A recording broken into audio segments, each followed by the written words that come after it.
Welcome back to the channel. Today we're back with another video, and in this tutorial I'm going to show you how to set up a VPN app to get a fast, stable connection with extra protection while you're online. I'd like to welcome all viewers and subscribers. If you're new to the channel, feel free to like, share and subscribe for more helpful content.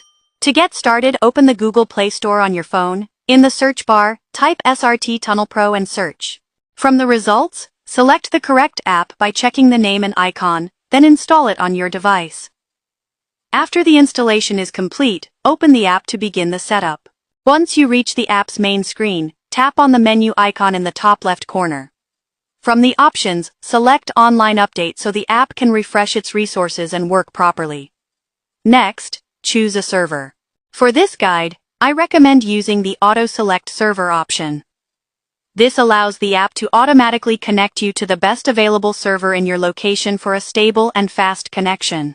After that, select the connection method. I recommend choosing the All Country Network UDP option.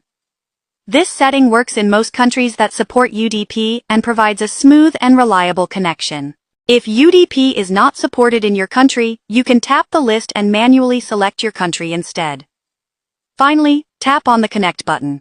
The app will start connecting, and once connected, your internet connection will be secured. That's how you can set up SRT Tunnel Pro to enjoy a stable connection with extra protection while browsing online. Thanks for watching. Don't forget to like, share and subscribe. See you in the next video.